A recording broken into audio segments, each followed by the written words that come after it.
روزے کی فرضیت، روزے کے مقاصد کے حوالے سے گفتگو ہوگی۔ اللہ رب العزت میری زبان پر کلمۃ الحق جاری فرمائے۔ آپ نے یہ مشہور آیت علماء سے سنی ہوگی، یا ایھا الذین آمنوا کتب علیکم الصیام کما کتب علی الذین من قبلکم لعلکم تتقون۔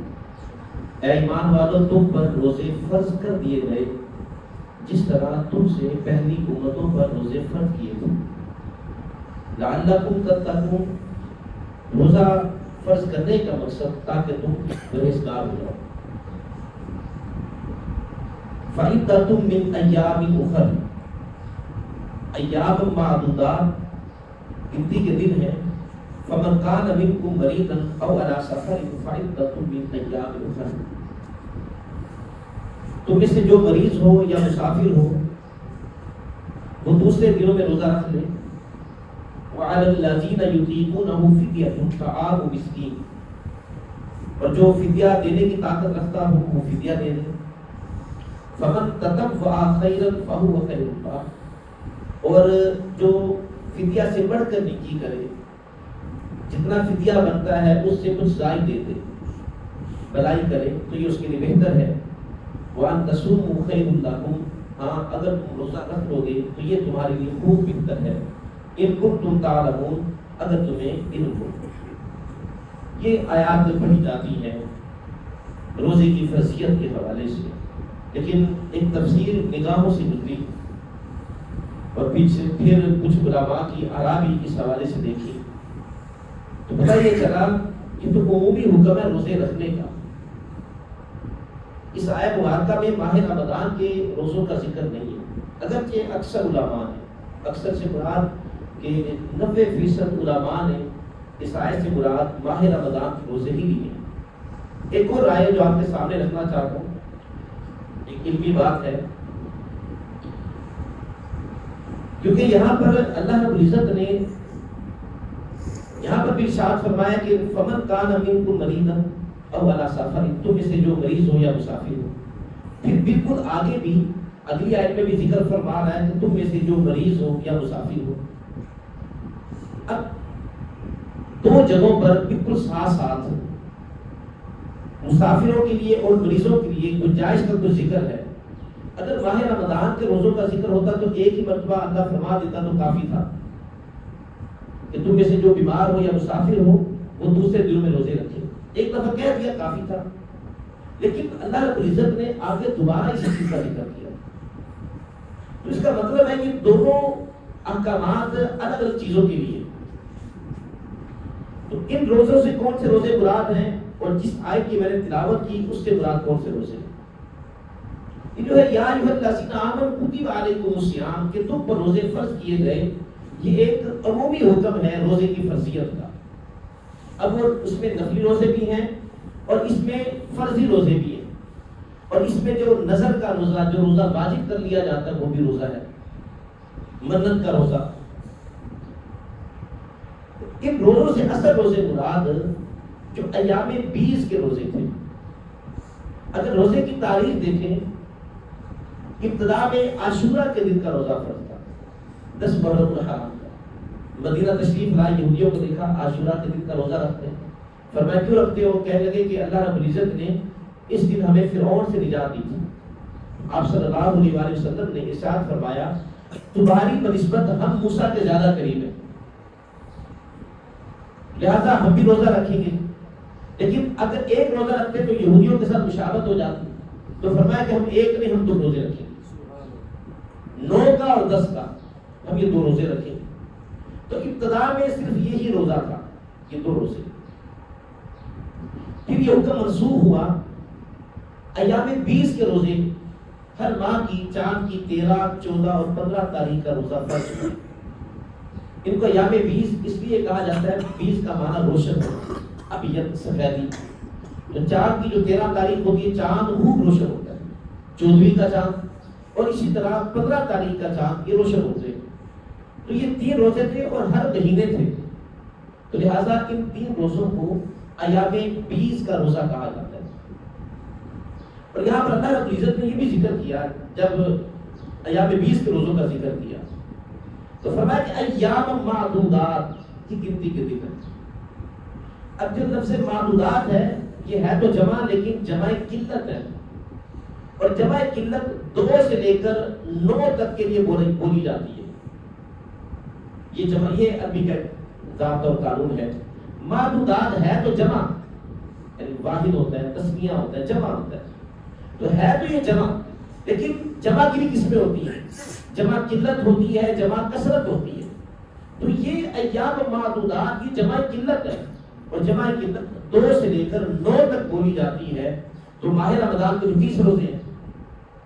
اگر اس ضابطے کو یہاں پر رکھیں ایام معدودات کی گنتی کے دن ہے وہ تو 30 روزے ہیں اور یہاں پر معدودات کا ذکر ہے تو اس کا مطلب ہے کہ یہ 2 سے لے کر 9 کے درمیان کوئی بھی روزے ہو سکتے ہیں.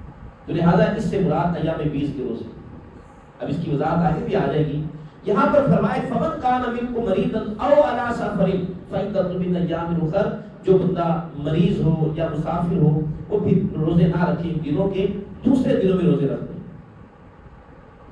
اور وعلی الذین یطیقونہ فدیۃ طعام مسکین. اور جو بندہ روزہ نہ رکھنا چاہتا ہو اور ان روزوں کا فدیہ دینا چاہتا ہو وہ فدیہ دے دے. یعنی ایام 20 کے روزے کوئی لازمی نہیں ہے. اگر کوئی بندہ طاقت کے باوجود روزہ نہیں رکھنا چاہتا اور وہ فدیہ دینا چاہتا ہے تو وہ فدیہ دے دے. فدیہ بدل کو کہا جاتا ہے جو کسی چیز کا بدل بن جائے تو یہ فدیہ روزے کا بدل بن جائے گا. فمن تطوع خیرا فهو خیر اللہ. اور جو فدیہ سے کچھ زیادہ دے گا زیادہ نیکی کر لے گا یہ اس کے لیے بہتر ہے. پھر آخر میں فرمایا کہ اگر تم روزے رکھ لو گے تو اس میں تمہاری بھلائی ہے ان کنتم تعلمون اگر تم جان لو. بہرحال یہ رائے ہے بعض مفسرین کے نزدیک لیکن اکثر اردو کے مفسرین نے ان آیات سے مراد ماہ رمضان کے روزے کی. اور کہا کہ ایام معدودات 30 دن بھی کوئی زیادہ دن نہیں ہے یہ بھی گنتی کے دن ہوتے ہیں. اب آگے ماہ رمضان کا ذکر ہے. ان آیات میں رمضان کا ذکر نہیں آیا. آگے رمضان کا ذکر ہے شہر رمضان الذی انزل فیہ القرآن. ماہ رمضان میں ہم نے قرآن کو نازل کیا اور یہ قرآن ھدی للناس وبینات من الھدی والفرقان جس میں لوگوں کی ہدایت ہے اور واضح نشانیاں بھی ہیں واضح ہدایت بھی ہے والفرقان حق اور باطل کے درمیان فرق کرنے والی کتاب بھی ہے. پھر فرمایا فمن شاہد منکم الشہر فلیصم. ماہ رمضان کا ذکر کرنے کے بعد فرمایا کہ جو تم میں سے اس مہینے کو پائے اس پر لازم ہے کہ وہ روزے رکھے. کیونکہ اس لیے ذکر کیا بعض ایسے علاقے بھی ہیں جہاں پر ماہ رمضان آتا ہی نہیں, جہاں پر 6 ماہ کی رات ہوتی ہے, جہاں پر 6 ماہ تک سورج نکلتا ہے کیونکہ انہوں نے طلوع اور غروب کو پایا نہیں. جہاں پر رات ہے وہاں پر بھی سورج نہ طلوع ہو رہا ہے نہ غروب ہو رہا ہے. اور روزے کا تعلق طلوع فجر سے ہے اور غروب آفتاب سے اور وہاں پر یہ دونوں چیزیں نہیں ہیں. تو لہٰذا اس لیے اللہ نے فرمایا کہ فمن شاہد منکم الشہر فلیصم. تم میں سے جو اس مہینے کو پائے وہ روزے رکھے. تو ایسے علاقے والوں کو گنجائش دے دی. فمن کان مریضا او علی سفر. پیچھے بھی تھا فمن کان منکم مریضا او علی سفر فعدۃ من ایام اخر. وہاں پر بھی مریض اور مسافر کا ذکر اب یہاں پر بھی ہے. اب ایسا تو ہو نہیں سکتا کہ بات ماہ رمضان کی ہو اور اسی رمضان کے لیے اللہ رب العزت ایک مطلب پہلے کہہ دے کہ جو تم میں سے مسافر ہو مریض ہو وہ دوسرے دن میں روزے رکھے, پھر دوبارہ اللہ فرما دے جو تم میں سے مسافر ہو مریض ہو دوسرے دن کے روزے رکھے. ایسا تو ہو نہیں سکتا. تو لہٰذا جو دونوں الگ الگ باتیں آ رہی ہیں یہ دونوں باتیں الگ الگ روزوں کے لیے. اور پھر وہاں پر ایام 20 کے روزوں کے حوالے سے کہا کہ جو بندہ وسعت کے باوجود روزہ نہیں رکھنا چاہتا تو نہ رکھے فدیہ دے دے. وہاں پر یہ تھا. لیکن یہاں پر ہے ومن کان مریضا او علی سفر فعدۃ من ایام اخر. جو مریض ہو مسافر ہو وہ دوسرے دنوں میں روزے رکھ لے. ایسا نہیں ہے کہ وسعت کے باوجود روزہ رکھ سکتا ہے لیکن نہ رکھے اور اس کے بدلے میں فدیہ دے دے. یہاں پر گنجائش نہیں ہے, کوئی گنجائش نہیں ہے.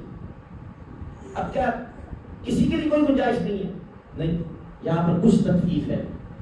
وہ تخفیف ہے ایسے افراد کے لیے جو بالکل بوڑھے ہو چکے ہوں معصوم ہو. ایسے مریض جو کہ دائمی مرض میں مبتلا ہو ماہ رمضان کے بعد بھی درست ہونے کی کوئی صورت نہیں ہے.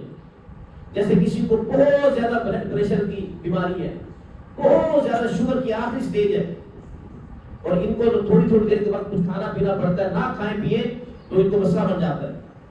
بلڈ پریشر والا مریض اگر تھوڑی دیر کے بعد کچھ نہ کھائے پیئے, وہ بڑھنے کا خدشہ ہوتا ہے یا لو ہونے کا خدشہ ہوتا ہے, جان پر بڑھ جاتی ہے. اور یہ ماہ رمضان کے بعد بھی درست نہیں ہوتے, دائمی مرض ہوتے ہیں, یہ لا علاج مرض ہے. دوائیوں سے افاقہ تو ہو جاتا ہے, بندہ اسٹیبل رہتا ہے, چلنے پھرنے کے قابل رہتا ہے, لیکن کہا جائے کہ دوائیوں سے شوگر ختم ہو جائے گی, آج تک ایسا کوئی کیس ہم نے دیکھا نہیں. دوائیوں سے کسی کا یہ بلڈ پریشر کا مرض ختم ہو جائے گا ایسا نہیں ہے. ہاں دوائیاں اس کو تندرست کر دیتی ہیں کہ اس مرض کو روک دیتی ہیں, کہ رکا رہتا ہے لیکن وہ جاتا نہیں, ختم نہیں ہوتا. تو ماہ رمضان کے بعد بھی وہی بیماریاں ہیں, مستقل دائمی بیماریاں ہیں, یہ بعد میں بھی نہیں لگ سکتے. یہ بالکل بڑا ہو چکا بیمار تو نہیں ہے, لیکن جسم اتنا کمزور ہو چکا ہے کہ وہ زیادہ دیر تک بھوک اور پیاس کو برداشت نہیں کر سکتا. تو ان لوگوں کے لیے ماہ رمضان کی بھی گنجائش دی کہ وہ ماہ رمضان کے روزے نہ رکھیں, اگر نہیں رکھ سکتے تو اس کے بدلے میں فدیہ دے دیں. اب فدیہ کیا ہوگا؟ سحری اور افطاری کا اہتمام وہ کسی کے لیے جو کہ مستحق ہو اس کے لیے کر دیں. اس طرح کی سحری جس طرح کی اپنے گھر میں خود کرتے ہیں, اس طرح کی افطاری جس طرح کی اپنے گھر میں کرتے ہیں, اس کا حساب و کتاب لگا لیں, اتنی رقم بنتی ہے اور کسی ایک شخص کو دے دیں, الگ الگ شخصوں کو بھی دی جا سکتی ہے. تو یہ ان کے لیے روزوں کا فدیہ ہو جائے گا. لیکن ایک جوان آدمی, توانا آدمی, صحت مند تندرست آدمی, کوئی بیماری نہیں ہے, کوئی بڑھاپا نہیں ہے, کوئی عذر نہیں ہے, وہ یہ کہے کہ میرے پاس اللہ نے مال کی وسعت دی ہے تو لہٰذا میں روزے نہیں رکھتا, میں روزے کا فدیہ دے دیتا ہوں, تو اس کے لیے کوئی گنجائش نہیں فدیے کی. وہ روزے ہی رکھے گا.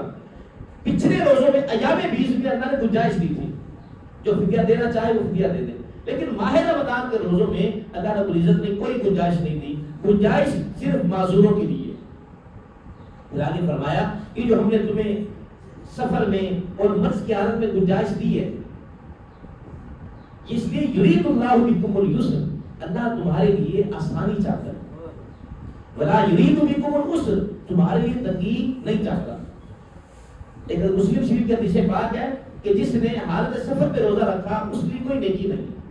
ایسا سفر کہ جو مشقت والا سفر ہے اور انسان اپنے آپ کو خود تنگی میں ڈال دے, مشقت میں ڈال دے, تو اس میں کوئی نیکی نہیں. کیونکہ بخاری شریف کے حدیث پاک بھی ہے, آپ صلی اللہ علیہ وسلم نے, آپ ایک سفر میں تھے, ایک شخص کو دیکھا کہ لوگوں نے اس کے اوپر صائبات کیا ہوا. 4 لوگ ہیں, چاروں لوگوں نے چادر ایک ایک کونے سے پکڑی ہوئی ہے, اس کے سایہ کیا ہوا اس کے اوپر. آپ صلی اللہ علیہ وسلم فرمایا کہ اس کو کیا ہوا؟ تو کہا گیا کہ اس کا روزہ ہے. حضور نے فرمایا یہ اپنا روزہ چھوڑ کیوں نہیں دیتا؟ جب اسلام گنجائش دے رہا ہے, شریعت اسلامیہ گنجائش دے رہی ہے, اور حضور فرما رہے کہ سفر میں کوئی روزہ رکھنے کی کوئی نیکی نہیں.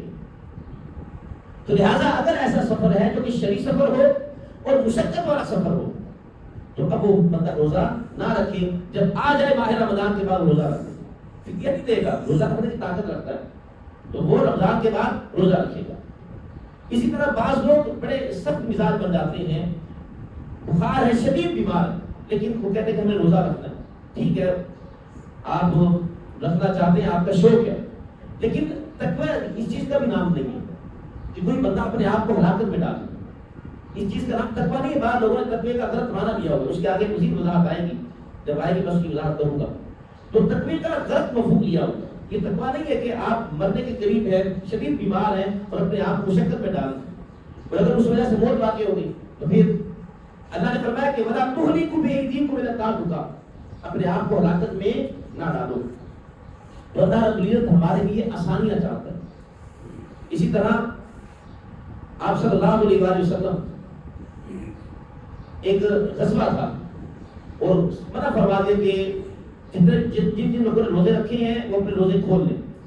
حکم دے دیا روزہ کھولے, وہ خود بھی افطار کر لیا, صحابہ کو بھی روزہ افطار کروا دیا. اب جب جس جگہ پر جا کر پڑاؤ کرنا تھا, جب وہاں پر پڑاؤ کرنے لگے تو جنہوں نے روزہ اپنا افطار کر لیا, کھول لیا تھا, وہ چاقو چوبند تھے, جلدی سے اپنے خیمے گاڑنے لگے اور اپنی ترتیب بنانے لگے. اور جنہوں نے روزہ نہیں کھولا تھا وہ بھی جا ڈہال کر پڑے. تو اللہ رب العزت آسانیاں چاہتا ہے. یرید اللہ بکم الیسر, اگر اللہ نے سفر میں گنجائش دی ہے تو اس گنجائش کو قبول کرنا چاہیے.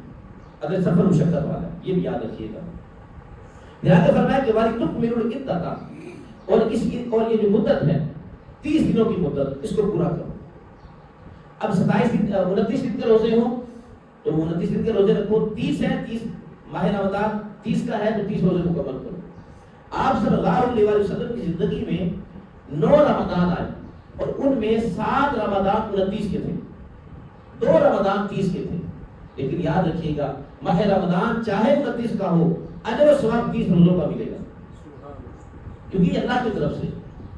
آگے فرمایا کہ وَإِذَا سَأَلَكَ عِبَادِي أَنِّي فَإِنِّي قَرِيبٌ، اور اے حبیب آپ ان سے فرما دیں، ہم سے فرما دیں کہ جب یہ آپ سے سوال کریں میرے بارے میں تو انہیں کہہ دینا فَإِنِّي قَرِيبٌ، میں ان کے بہت زیادہ قریب ہوں۔ اب یہ روزے کے بعد میں قربت کا ذکر کیا تو اشارہ تھا اس طرف، جو بندہ روزے رکھتا ہے وہ اللہ کے زیادہ قریب ہو جاتا ہے۔ اگر میرے بندے میرے بارے میں سوال کرے میں کہاں پر ہوں، انہیں فرما دینا فَإِنِّي قَرِيبٌ، میں ان کے قریب ہوں۔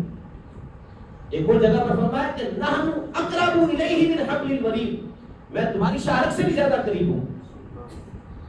أُجِيبُ دَعْوَةَ الدَّاعِ إِذَا دَعَانِ، اور میرے بندے جب بھی مجھ سے دعا کرتے ہیں میں اپنے بندوں کی دعا کو قبول کرتا ہوں۔ أُجِيبُ، میں قبول کرتا ہوں۔ اب یہ چیز روزوں کے بعد میں ذکر ہے تو حالت صوم میں بندہ اللہ سے سوال کرے، اللہ رب العزت بندے کو عطا فرماتا ہے، اس لیے کہ بندہ اللہ کے حکم پر اپنے آپ کو کھانے پینے سے اور دیگر جائز کاموں سے روکے رکھتا ہے، یہاں تک کہ جب افطاری کا وقت آتا ہے اور افطاری کا سوال سامنے رکھ کر بیٹھا ہوا ہے، کھانا سامنے ہے، آپ نے سنا ہوگا کھانے کا انتظار نہیں کروانا چاہیے، لیکن یہاں پر 10 منٹ ہو گئے کھانا سامنے پڑا ہوا ہے، انتظار ہو رہا ہے، بھائی کھاتا کیوں نہیں ہے؟ وہ کہتا بھائی ابھی اللہ کا حکم نہیں آیا، ابھی اللہ کا حکم نہیں آیا، تو کھانا سامنے رکھ کر جب بندہ انتظار کر رہا ہوتا ہے، اس منظر کو اللہ دیکھتا ہے اور اللہ فرشتوں سے بھی بات کرتا ہے اور کہتا ہے فرشتوں میرے بندے کھانا کیوں نہیں کھا رہے، کھانا سامنے ہے کیوں نہیں کھا رہے؟ فرشتے عرض کرتے ہیں باری تعالیٰ ابھی تک تیرا حکم نہیں آیا۔ اللہ فرماتے ہیں میرے حکم کی وجہ سے انہوں نے اپنے آپ کو روکا ہوا ہے، جی باری تعالیٰ۔ اللہ فرماتے ہیں کہ فرشتوں گواہ ہو جاؤ میں نے اپنے ان بندوں کی مغفرت فرما دی،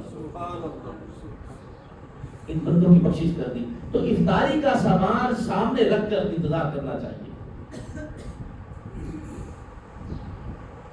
تو فرمایا کہ میرے بندوں سے فرما دے، میرے بندے جب بھی مجھ سے دعا کرتے ہیں اپنے بندوں کی دعاؤں کو قبول کرتا ہوں۔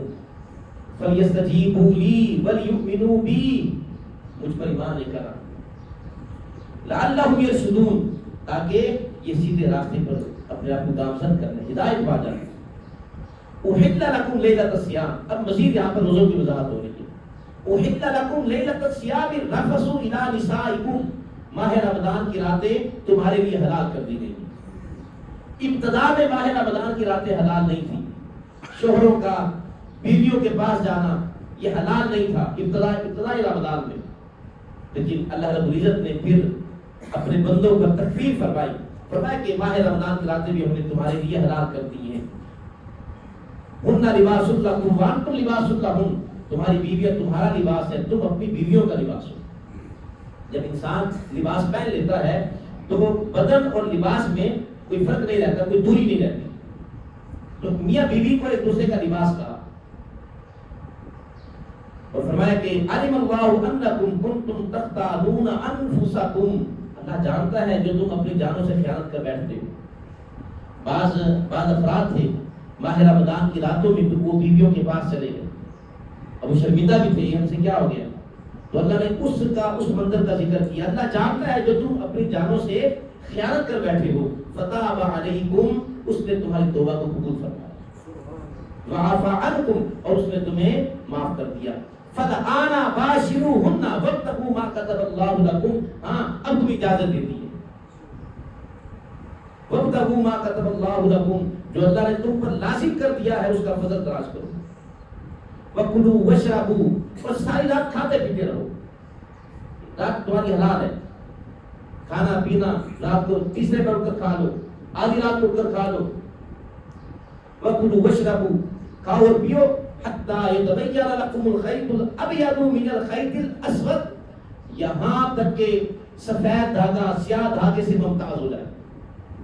سفید دھاگے سے مراد یہ جو صبح صادق کی سفیدی ہوتی ہے، ایک سفیدی ایک لکیر نما وہ آسمان کی طرف جاتی ہے، یہ اس سفیدی کی بات ہو رہی ہے. اسے دھاگے کے ساتھ مشابہت دی اور اس کو صبح کاذب کہا جاتا ہے.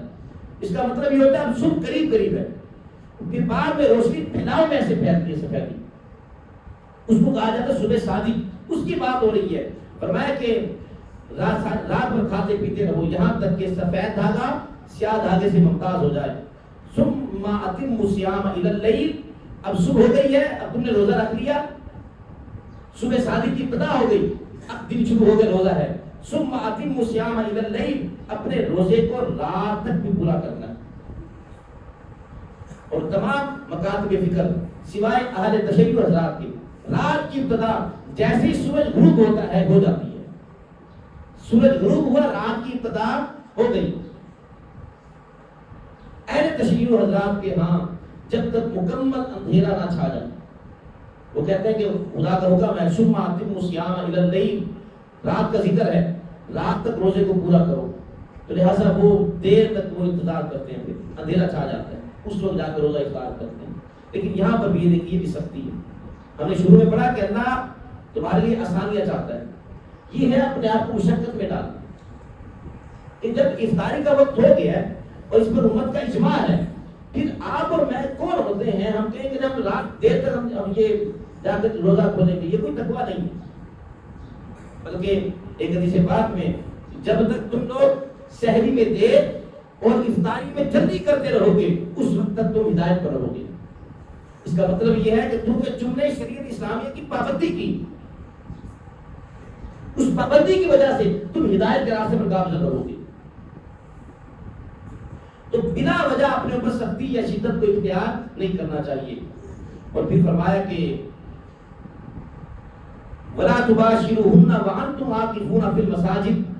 اب کوئی بندہ یہ کہے کہ راتیں تو حلال کر دی گئی ہیں، تو جب بندہ حالت اعتکاف میں ہوگا اس وقت بیویوں کے پاس جانا حلال نہیں ہے. اب وہ مسجد کی چار دیواری میں رہے، مسجد میں اعتکاف کرے، تو کیا بیوی کے ساتھ بالکل نہیں مل سکتا؟ ایسا بھی نہیں ہے. بیوی اس کا سرد ہو سکتی ہے، جیسا کہ آپ صلی اللہ علیہ وسلم مسجد نبوی میں سے جو کھڑکی حضور صلی اللہ علیہ وسلم کے گھر میں کھلتی تھی تو اپنا سر اس طرح کھڑکی میں رکھ دیتے ہیں، اور حضرت عائشہ صدیقہ رضی اللہ تعالی عنہا آپ صلی اللہ علیہ وسلم کے سر مبارک کو دھو دیا کرتی تھی. بات چیت کی جا سکتی ہے، بیوی سر کو دھو سکتی ہے، ہاں وہ مباشرت نہیں کی جا سکتی. وَلَا تُبَاشِرُوهُنَّ وَأَنْتُمْ عَاكِفُونَ فِي الْمَسَاجِدِ. اور فرمایا کہ تِلْكَ حُدُودُ اللَّهِ، یہ اللہ کی حدیں. صبح سے لے کر شام تک روزہ پورا کرنا اور پھر روزے میں جو قیودات ہیں ان کا خیال رکھنا اور اعتکاف کے جو احکام ہیں ان کا خیال رکھنا. فرمایا یہ اللہ کی حدیں، تِلْكَ حُدُودُ اللَّهِ فَلَا تَقْرَبُوهَا، ان حدوں کے قریب بھی نہیں جانا، قریب پھٹکنا بھی نہیں ہے. بات جگہ پر ہے تِلْكَ حُدُودُ اللَّهِ فَلَا تَعْتَدُوهَا، یہاں پر تقربوها، حدوں کے قریب نہیں جانا. بات جگہ پر تَعْتَدُوهَا، ان حدوں کو پھلانگنا نہیں ہے. اب اس کی وضاحت ہمیں حدیث پاک سے ملتی ہے. آپ صلی اللہ علیہ وآلہ وسلم نے ارشاد فرمایا کہ ہر بادشاہ کی چراگاہ ہوتی ہے، جنہیں شاہی چراگاہ کہا جاتا ہے. وہ بادشاہوں کی جانوروں کے لیے مخصوص ہوتی ہے. ان چراگاہوں میں عام آدمی اپنا جانور نہیں چرا سکتا کہ یہ سرکاری چراگاہ ہے، بادشاہ کی ہے، یہاں پر بادشاہ کے جانور چلے. تو حضور نے فرمایا قریب ہے کہ تم میں سے کوئی بندہ اپنی بکریاں چراتا ہوا، اپنے جانور چراتا ہوا بادشاہ کی چراگاہ کے قریب لے جائے. وہ تو جانور ہے، وہ تو چھلانگ، بکری چھلانگ لگائے گی اور شاہی چراگاہ میں داخل ہو جائے گی. تو فرمایا کہ شاہی چراگاہ کے قریب بھی نہ جاؤ تاکہ وہ بکری چھلانگ لگا کر شاہی چراگاہ میں داخل نہ ہو جائے. تو یہ دنیا کے بادشاہ کی مثال دی. فرمایا کہ جس طرح ہر بادشاہ کی چراگاہ ہوتی ہے اور وہ چراگاہ اسی بادشاہ کے جانوروں کے مخصوص ہوتی ہے، بالکل اسی طرح وہ اللہ جو سب بادشاہوں کا بادشاہ ہے اس کی بھی چراگاہیں ہیں، اور ان چراگاہوں کے قریب بھی نہیں جانا.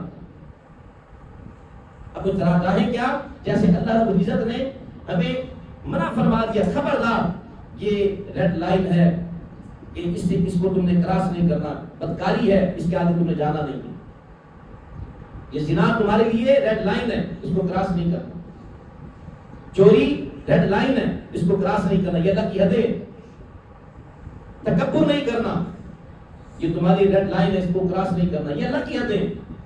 اور کہا کہ قریب بھی نہیں جانا۔ مثال کے طور پر ایسا ماحول ہے جہاں پر شراب نوشی ہوتی ہے، ایک بندہ وہاں پر جاتا ہے، وہ کہتا ہے میں تو نہیں پیتا، یہ پی رہے میں تو نہیں پی رہا، لیکن جب ان کی مجلسوں میں جانا شروع کر دے گا، ہو سکتا ہے کبھی اس کا بھی دل کر پڑے کہ میں بھی ایک گھونٹ پی لوں، تو قریب گیا تو حد کو کراس کر لیا کہ نہیں کر لیا، تو کہا کہ قریب بھی نہیں جانا۔ بالکل اسی طرح آپ صلی اللہ علیہ وسلم سفر میں ہوتے، کسی ایسی بستی سے گزرتے جہاں پر اللہ کا عذاب آیا ہوتا، تو حضور صلی اللہ علیہ وسلم وہاں سے تیزی سے گزرتے تھے کہ یہاں پر اللہ کا عذاب آیا، سر جھکاتے ہوئے تیزی سے وہاں سے گزر جاتے، وہاں پر پڑاؤ بھی نہیں کرتے، اس کے قریب بھی پڑاؤ نہیں کرتے تھے، یہاں پر اللہ کا عذاب نازل ہوا۔ تو جو ایسی جگہ ہوں، بدکاری کی جگہ، برائی کی جگہ، اگر خدا نہ خواستہ ان جگہوں کے پاس کوئی راستہ ایسا تھا کہ کوئی راستہ نہیں تھا اور وہاں سے گزرنا پڑ جائے، تو پھر تیزی کے ساتھ سر جھکا کے وہاں سے گزر جاؤ، وہاں پر ٹھہرو بھی نہ۔ تو فرمایا یہ اللہ کی حدیں ہیں، فلا تقربوها، ان کے قریب نہیں جانا۔ کذالک یبین اللہ آیاتہ للناس، اللہ رب العزت اسی طرح لوگوں کے لیے اپنی نشانیوں کو بیان فرماتا ہے، لعلہم یتقون، تاکہ وہ پرہیزگار ہو جائے۔ اب یہاں پر بھی اللہ رب العزت نے تقوی کا ذکر کیا۔ روزے کا عمومی مقصد وہ ہے پرہیزگاری، تقوی حاصل کرنا۔ جب بندہ روزہ رکھ لیتا ہے، حلال چیزیں بھی اس کے لیے حرام ہو جاتی ہیں، کھانا حلال ہے، پینا حلال ہے، جو مکروہ عورت ہے اس کے بعد جانا جائز حلال ہے، لیکن جب روزہ رکھ لیا اب وہ حرام چیزوں سے بھی اپنے آپ کو روک لیتا ہے۔ ذرا غور کریں کہ جب روزے میں حلال چیزیں بھی بندے کے اوپر ایک وقت کے لیے روک دی جاتی ہیں، تو جو ہو ہی سیدھی سیدھی حرام۔ اب بندہ ہو روزے سے اور پھر جھوٹ بولے، ہو روزے سے اور دھوکہ دے، ہو روزے سے بے حیائی کا ارتکاب کرے، ہو روزے سے ناپ تول میں کمی کرے، روزہ رکھا ہوا ہو اور وہ ملاوٹ کرے، یہ تو سیدھی سیدھی حرام چیزیں ہیں۔ تو جب حلال چیزوں سے روک دیا گیا تو حرام سے تو بدچے ہونا رک جانا چاہیے۔ تو روزہ رکھنے کے بعد ہم جھوٹ بول رہے ہوتے ہیں، روزہ رکھنے کے بعد گالیاں دے رہے ہوتے ہیں، روزہ رکھنے کے بعد لڑائی جھگڑا کر رہے ہوتے ہیں جو کہ ہے ہی حرام۔ تو پھر انہی کے بارے میں آپ صلی اللہ علیہ وآلہ وسلم کا فرمان ہے، فرمایا کہ جو بندہ روزہ رکھنے کے بعد بھی اپنی زبان کو گالی سے نہیں روکتا اور اپنے آپ کو برے کاموں سے نہیں روکتا، اللہ رب العزت کو کوئی ضرورت نہیں ہے وہ بندہ بھوکا اور پیاسا رہے۔ بعض لوگوں کا روزہ محض بھوک اور پیاس کا ہوتا ہے۔ روزہ صرف بھوک اور پیاسا رہنے کا نام نہیں ہے، انسان کی آنکھ کا بھی روزہ ہوتا ہے، اس کی زبان کا بھی روزہ ہوتا ہے، اس کی سماعت کا بھی روزہ ہوتا ہے، اس کے جسم کے ہر عضو کا روزہ ہوتا ہے۔ تو جب مکمل شرائط کے ساتھ روزہ رکھے گا پھر جا کر تقوی کے مرتبے پر فائز ہوگا۔ اور یہی وہ چیز ہے جب بندہ مکمل حدود و قیود کے ساتھ روزہ رکھتا ہے پھر بندہ مرتبہ احسان پر فائز ہو جاتا ہے۔ اب مرتبہ احسان کیا ہے؟ مرتبہ احسان، حضرت جبرائیل امین نے آپ صلی اللہ علیہ وآلہ وسلم سے پوچھا من احسان، یا رسول اللہ احسان کیا ہے؟ حضور نے فرمایا ان تعبد اللہ کأنک تراہ فإن لم تکن تراہ فإنہ یراک، اللہ کی عبادت اس طرح کر گویا کہ تو اپنے رب کو دیکھ رہا ہے۔ فإن لم تکن تراہ فإنہ یراک، اور اگر تو نہیں دیکھ رہا یہ ضرور یقین رکھ کہ تیرا رب تجھے دیکھ رہا ہے۔ اب بندے نے روزہ رکھ لیا، روزہ رکھنے کے بعد سخت پیاس ہے، پانی نہیں پیتا، بھوک لگی ہوئی ہے، کھانا نہیں کھاتا، کوئی دیکھنے والا نہیں ہے، اس سے پوچھا جائے تجھے بھوک لگی ہے، پیاس لگی ہے، تنہا کمرے میں ہے، کوئی دیکھنے والا نہیں ہے، پانی بھی میسر ہے تو پیتا کیوں نہیں ہے؟ وہ کیا کہتا ہے؟ اللہ دیکھ رہا ہے۔ حالانکہ اللہ تو باقی دنوں میں بھی دیکھتا ہے، لیکن اب یہ روزہ رکھا تو یہ چیز اس کے اندر پیدا ہوگی کہ میرا رب مجھے دیکھتا ہے۔ تو یہی تو چیز ہے لعلہم یتقون، تم روزے رکھو تاکہ تم پرہیزگار بن جاؤ، متقی بن جاؤ، تقوی والے بن جاؤ۔ تو روزہ رکھنے سے بندے کو تقوی حاصل ہوتا ہے۔ اسی طرح ماہ رمضان آتا ہے، اذا داخل رمضان فتحت ابواب الجنہ وغلقت ابواب جہنم، ماہ رمضان آیا جنت کے دروازے کھول دیے گئے، جہنم کے دروازے بند کر دیے گئے۔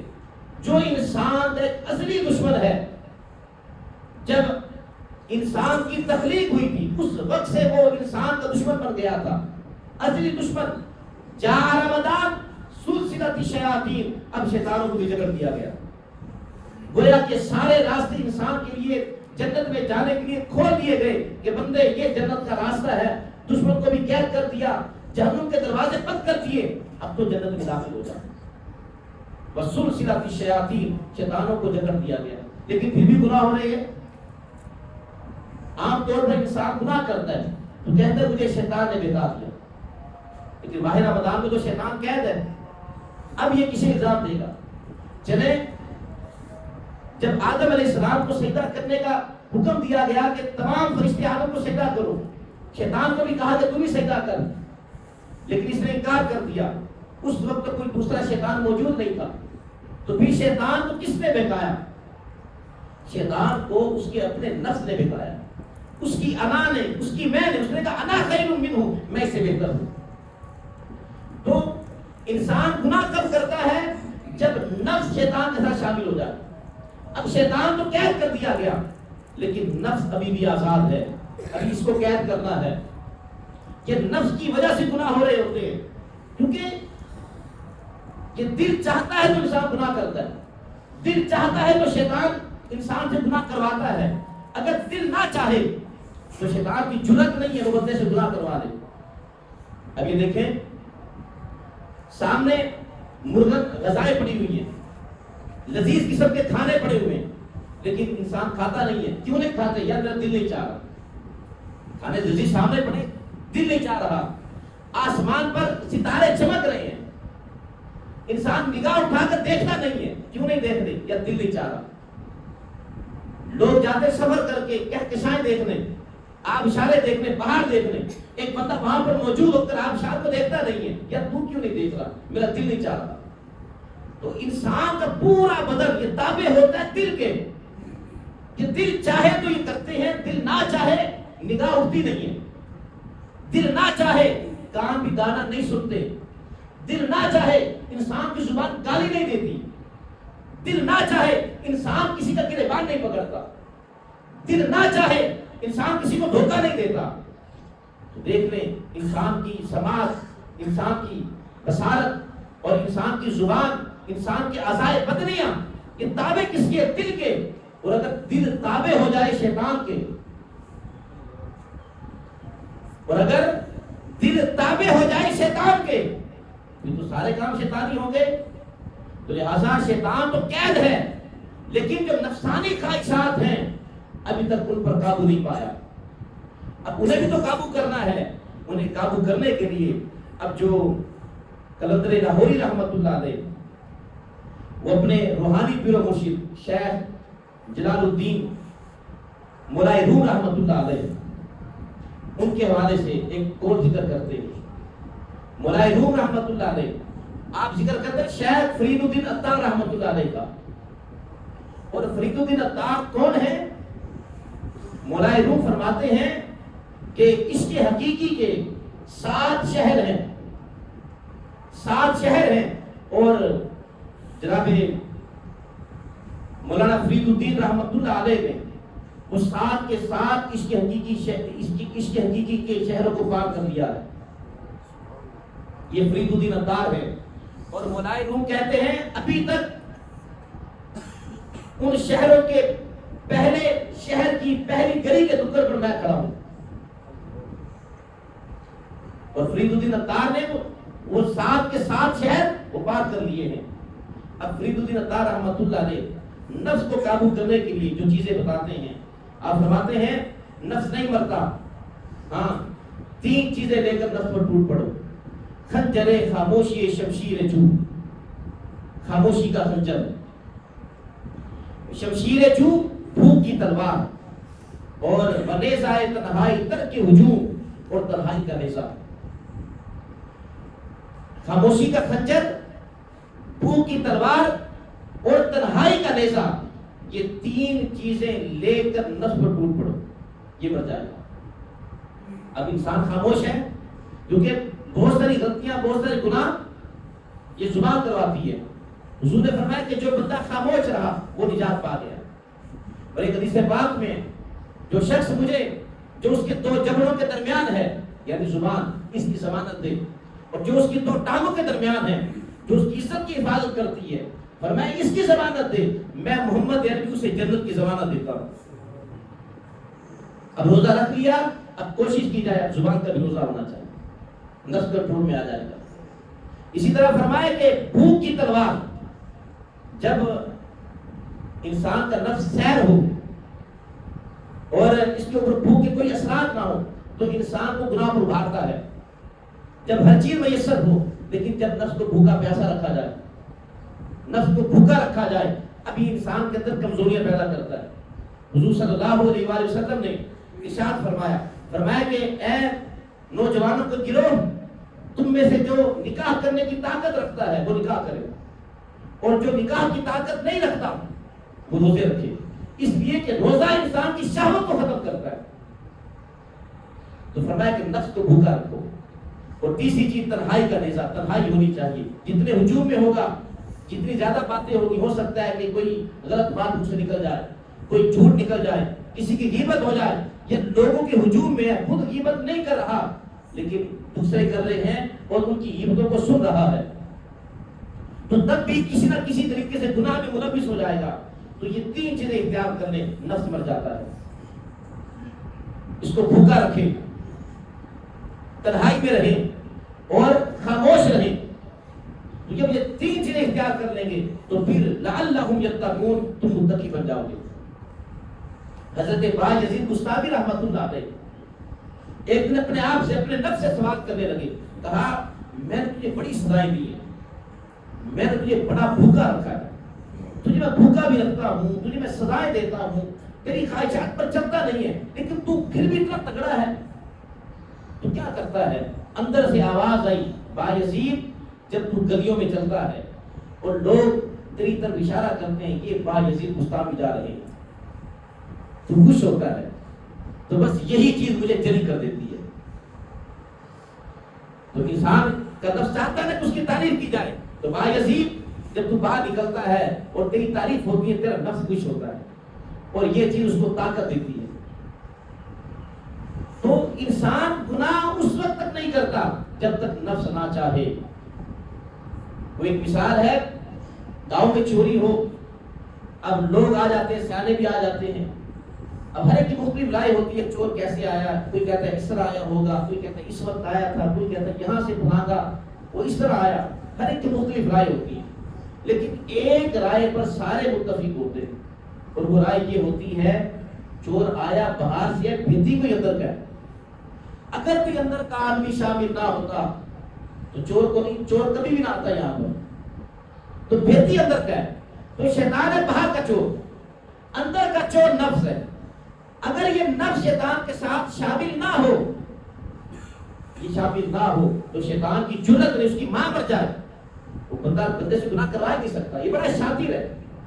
حضرت عمر فاروق رضی اللہ تعالیٰ عنہ اپنے دور خلافت میں ایک دن اپنے غلام یرفا سے خادم یرفا سے کہنے لگے، کہا کہ یار میرا دل چاہتا ہے کہ مچھلی کھاؤں، لیکن قریب کہیں پر مچھلی میسر نہیں ہے، اور جو آپ کا خادم یرفا تھا بڑا وفادار تھا، بڑی محبت کرتا تھا، اس نے دیکھا کہ حضرت عمر نے زندگی میں پہلی مرتبہ اپنی اس طرح کی کسی خواہش کا اظہار کیا، تو میں ان کی خواہش کو پورا کرتا ہوں۔ اس کو پتا تھا کہ ظہر کی نماز کا وقت ہے اور کچھ مہمان آئے ہوئے ہیں اور حضرت عمر نے مہمانوں کے ساتھ بیٹھنا ہے، انہیں پتہ بھی نہیں چلے گا کہ یرفا کہاں پر گیا اور میں جا کر مچھلی لے کر آ جاتا ہوں۔ 8 دن کی مسافت پر مچھلی مل گئی تھی، دریا تھا وہاں پر۔ نماز ظہر ہوئی، باجماعت نماز ادا کی، اور نماز ادا کرنے کے بعد غلام جو خادم یرفا تھا وہ مچھلی لینے کے چل پڑا۔ عربی نسل گھوڑا تھا، اس کے لیے 8 میل کچھ نہیں ہے، آنے اور جانے کے 16 میل عربی نسل گھوڑے کے لیے کچھ بھی نہیں ہے۔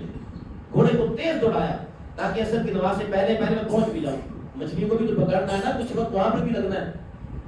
تو وہاں پر جا کر مچھلیاں پکڑی، ایک ٹوکرے میں رکھی اور گھوڑے پر سوار ہوئی واپس آئے۔ اب پھر دل میں ڈر پیدا ہوا چونکہ گھوڑے کو دوڑاتا ہوا آیا ہوں، پسینہ آ گیا تو کہیں حضرت عمر پسینہ نہ دیکھ لیں، تو گھوڑے کو ایسی جگہ پر کھڑا کیا کہ پسینہ جلدی سے خشک ہو جائے، ٹھنڈی جگہ پر کھڑا کیا. اب پسینہ تو خشک ہو گیا لیکن جو گرد و غبار تھی وہ بھی ساتھ تھی، اب وہ جم گئی. گھوڑے کو نہلا دیا تاکہ کوئی اثر نہ رہے، حضرت عمر کو پتہ ہی نہ چلے. اور پھر اب وہ ٹوکرا لے کر حضرت عمر رضی اللہ تعالیٰ عنہ کے پاس آ گئے. کہا کہ عمر یہ میں آپ کے لیے مچھلیاں لے کر آیا ہوں. بڑے حیران ہوئے، کہاں سے لے کر آئے ہو، قریب قریب تو ہے نہیں مچھلی. کہا کہ بس میں نے اہتمام کر لیا. حضرت عمر سمجھ گئے کہ یہ گیا تو وہیں پر ہی ہے. اب آپ گھوڑے کے پاس آئے، اب سارا گھوڑا تو صاف ستھرا ہے، تو حضرت عمر نے گھوڑے کا کان اٹھا کر دیکھا، اب وہاں پر پسینہ تھا اور پسینے کی میل تھی. آپ نے اپنے خادم عرفہ سے کہا تو نے سارا گھوڑا نہلا دیا، کان کے نیچے سے دھونا بھول گیا. اور پھر آپ نے اپنے آپ کو ملامت کی، اپنے نفس کو ملامت کی. کہا صرف اپنی خواہش پورا کرنے کے لیے تو نے گھوڑے کو تنگی میں ڈال دیا. کہا اب میں قتل نہیں کھاؤں گا اس کو. تو جنہوں نے اس انداز سے نفس کی مخالفت کی، دنیا انہیں ابو بکر صدیق کے نام سے جانتی ہے، عمر فاروق کے نام سے جانتی ہے، عثمان غنی کے نام سے جانتی ہے، مولا کائنات کے نام سے جانتی ہے، با یزید بستانی کے نام سے جانتی ہے، شیخ فرید الدین عطار کے نام سے جانتی ہے، مولا روم کے نام سے جانتی ہے. لیکن شرط نفس کی مخالفت کرنا، روزے کی حالت ہو اور اس کے بعد بھی بندہ گناہ کے کام کرے. اب اس کا مطلب یہ ہے کہ ابھی تک یہ روزے کو سمجھا نہیں ہے، ابھی تک یہ روزے کی طبیعت کو، روزے کی مزاج کو ابھی تک یہ سمجھا ہی نہیں ہے.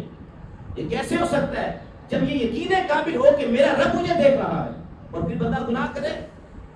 آپ دیکھتے نہیں ہیں کہ جب زلیخا نے ساتوں دروازے بند کر دیے اور جناب یوسف علیہ السلام کو دعوت گناہ دی، کہا ہی تلک، اب تو آ جائے، کوئی دیکھنے والا بھی نہیں ہے. تو آپ نے کہا قال معاذ اللہ، فرمایا کہ تو نے تو دروازے بند کر دیے، لوگوں کی نگاہوں سے اوجھل ہو گئی، لیکن میرا رب تو مجھے یہاں پر بھی دیکھ رہا ہے. قال معاذ اللہ، میں اللہ کی پناہ مانگتا ہوں. تو جب یہ طریقہ اختیار کرے گا پھر وہ دروازے خود بخود کھلتے گئے جناب یوسف علیہ السلام کے لیے. تو جب بندے کا یقین کامل اللہ پر اس انداز سے ہو اور یہ کہ میرا رب مجھے دیکھ رہا ہے، پھر دیکھنا اللہ رب العزت اس بندے کے لیے کس طرح راستے کھولتا ہے. پھر اس طرح کی صورتحال میں گناہ کا تصور بھی محال ہو جاتا ہے. لیکن کیا بات ہے، ہماری زندگی میں کتنے رمضان آئے، ابھی تک طبیعتوں میں کوئی تبدیلی نہیں آئی. کتنے رمضان آئے، کسی کی عمر 60 سال ہے، کسی کی 50 سال ہے، کسی کی 30 سال ہے، کسی کی 20 سال ہے، کوئی 60 سالوں سے روزے رکھتا آ رہا ہے، کوئی 50 سالوں سے روزے رکھتا آ رہا ہے، لیکن ابھی تک کوئی نمایاں تبدیلی نہیں آئی. کیوں نہیں آئی؟ کیونکہ احتیاطی تدابیر کو اختیار نہیں کیا. جو احتیاطیں کرنی چاہیے تھی، وہ اس کی مثال جو علماء دیتے ہیں کہ کوئی شخص بیمار ہو، کسی مرض میں مبتلا ہو، کسی طبیب کے پاس جائے اور اسے کہے کہ یہ 1 مہینے کا کورس ہے، تو نے دوائی کھانی ہے اور 1 مہینے کے بعد تو نے دوبارہ میرے پاس آنا ہے. اب وہ دوائی لے کر چلا جاتا ہے، دوائی بھی کھاتا ہے، وقت پر کھاتا ہے، لیکن جو طبیب نے احتیاطی تدابیر بتائی تھی وہ احتیاطی تدابیر اختیار نہیں کرتا. طبیب نے منع کیا تھا تو نے تلی ہوئی چیزیں نہیں کھانی، وہ احتیاط نہیں کرتا. طبیب نے منع کیا تھا چکناہٹ والی چیزیں نہیں کھانی، لیکن یہ رکتا نہیں ہے، دوائی پراپر کھا رہا ہے لیکن احتیاطی تدابیر پرہیز اختیار نہیں کر رہا. مہینے بعد کورس مکمل ہو گیا، طبیب کے بعد دوبارہ جاتا ہے، وہ چیک کرتا ہے، دیکھتا ہے کہ بیماری جو کی تو اسی طرح موجود ہے. کہتا ہے اس دوائی سے تو شفا مل جاتی ہے، آرام آ جاتا ہے، تمہیں کیوں نہیں آیا؟ اور وہ کہتا ہے دوائی تو میں نے کھائی ہے، ہاں احتیاطی تدابیر کو اختیار نہیں کیا. اب پھر آگے سے وہ طبیب کیا کہتا ہے؟ وہ کہے گا کہ جاؤ پھر اگر احتیاط نہیں کرنی تو دوائی نے شفا نہیں دینی. وہ کہتا ہے تم مجھے 1 مہینے کیوں لکھ دو، لیکن احتیاط میں نے پھر بھی نہیں کرنی. وہ کہے گا جاؤ یہاں سے.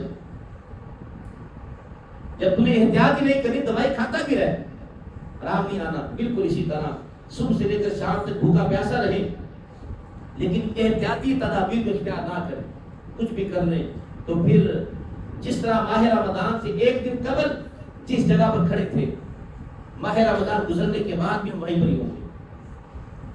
ماہ رمضان یہ تو برکتوں کا مہینہ، انسان کی زندگیوں کو تبدیل کرنے والا مہینہ، بخشش اور مغفرت کا مہینہ، اللہ رب العزت کی رحمتیں چھم چھم برس رہی ہیں، سارا کچھ اللہ رب العزت نے ہمیں عطا کر دیا، لیکن جہاں پر رمضان سے پہلے جس جگہ پر کھڑے تھے ماہ رمضان کے بعد اسی جگہ پر کھڑے ہیں، تبدیلی تو آئی نہیں ہے. پھر کیا فائدہ اتنی مشقت اٹھانے کا، کیا فائدہ بھوکا پیاسا رہنے کا؟ 30 دن کی جو ہم نے مشق کی، اس مشق کا تو کوئی فائدہ نہیں ہوا. تو پھر ابھی سے ہمیں سوچ لینا چاہیے کہ ہم نے اپنے اندر تبدیلی لے کر آنی ہے، روحانی تبدیلی لے کر آنی ہے، اپنے آپ کو نیک بنانا ہے، نیکی کے راستے پر لے کر جانا ہے. حضور نے فرمایا من صام رمضان ایمانا واحتسابا غفر له ما تقدم من ذنبه، من قام رمضان ایمانا واحتسابا غفر له ما تقدم من ذنبه. جو ماہ رمضان میں ایمان اور احتساب کے ساتھ روزے رکھتا ہے اور رات کو قیام کرتا ہے، اللہ رب العزت اس کے پچھلے سارے گناہوں کو معاف کر دیتا ہے. تو روزہ بھی رکھے، تراویح بھی پڑھے، لیکن بخشش نہ کروا سکے تو کہیں پر کوئی گڑبڑ ہو رہی ہے، کوئی اپنے اندر روحانی تبدیلی نہیں آ رہی. ماہ رمضان کے گزرنے کے بعد ابھی تک پکے نمازی نہیں بنے، ماہ رمضان گزرنے کے بعد ابھی تک بے حیائی کو دیکھا جا رہا ہے، گزرنے کے بعد گالیاں دی جا رہی ہیں، ماہ رمضان گزرنے کے بعد جھوٹ بولا جا رہا ہے، دھوکہ دیا جا رہا ہے، حرام کمائی حاصل کی جا رہی ہے. تبدیلی تو کوئی نہ آئی. پھر کیا فائدہ اتنی مشق کرنے کا؟ تو اس انداز سے روزے رکھیں، اس انداز سے ماہ رمضان کی راتوں کا قیام کریں کہ ہمارے اندر ایک روحانی تبدیلی آ جائے. جس طرح ماہ رمضان میں نمازوں کی پابندی کر رہے ہیں، غیر رمضان میں بھی اسی طرح پابندی کرنی ہے. یہ روزوں کے اثرات ہوں گے، یہ روزے کے فائدے ہوں گے، وگرنہ اسی طرح دن گزر جائیں گے. اللہ رب العزت ہم سب کو فہم عطا فرمائے، روزہ ترک نہ کریں. اللہ رب العزت نے ہمیں گولڈن چانس دیا ہے. دن اتنے گرم نہیں ہے، اتنی سختی نہیں ہے، اتنی گرمی نہیں ہے، کام کاج بھی کرتے رہیں تب بھی شام تک پیاس نہیں لگتی. تو یہ کوئی بہانہ نہ بنائے کہ پھیری لگانی ہوتی ہے یا کوئی کام اس طرح کا ہے، نہ بہانہ لگائیں. راتوں کا قیام کریں. یہ موقع بار بار نہیں آتے، کیا پتا اگلا رمضان ہمیں نصیب ہوتا ہے کہ نہیں ہوتا. تو کوشش کریں تکبیر اولیٰ کے ساتھ ہر نماز کو ادا کریں. کوشش کریں مکمل 20 تراویح ادا کر کے جائیں. آئی گئے ہیں مسجد میں، پھر 20 کیا، اور وہاں پر لوگ 8 پڑھ کر جا رہے ہیں کہ آ تو گئے تھے، اب مکمل کر کے جاؤ. کون سی ایسی جلدی ہے؟ کیا 2 گھنٹے تک ہم شادیوں میں انتظار نہیں کرتے کھانے کا؟ کیا کافی دیر تک حمام والے کے پاس انتظار نہیں کرتے؟ 2 گھنٹے تک انتظار کرتے پھر جا کر باری آتی ہے. وہاں پر بھی انتظار کیا نا، کھڑے رہے ہیں وہاں پر. اگر تراویح ادا کر لیں گے جہاں پر آ ہی گئے ہیں، اب 8 کیا اور 20 کیا، پھر مکمل ادا کر کے جائیں. اور ان کے لیے بھی جو بالکل ادا نہیں کرتے وہ آئیں، ماہ رمضان کی راتوں کا قیام کریں، دن کو روزے رکھیں، بہانے چھوڑ دیں کہ میں مصری ہوں یا مزدور ہوں، مزدوری کرنی ہوتی ہے. یہ عذر قبول نہیں ہوگا، بالخصوص جب اللہ رب العزت نے اتنا سہانا موسم دیا ہو، آرام کا موسم ہے، ٹھنڈا موسم ہے، کوئی اتنی زیادہ گرمی نہیں ہے، اور پھر بندہ یہ گولڈن چاند چھوڑ دے، یہ بندے کی بد نصیبی ہوگی. انہی کے بارے میں حضور نے فرمایا اس بندے کی ناک خاک آلود ہو جائے. بات دوسری حدیث میں ذلیل و رسوا ہو جائے، ایک حدیث پاک میں تباہ و برباد ہو جائے. اگر یہ تینوں چیزیں ناک خاک آلود ہو جائے، وہ بندہ ذلیل ہو جائے، وہ بندہ تباہ و برباد ہو جائے. جو بندہ ماہ رمضان کو پائے اور روزے رکھ کر اپنی مغفرت نہ کروا سکے. اللہ رب العزت ہم سب کو عمل کی توفیق عطا فرمائے. صلی اللہ تعالی علی حبیبہ محمد و آلہ وصحبہ.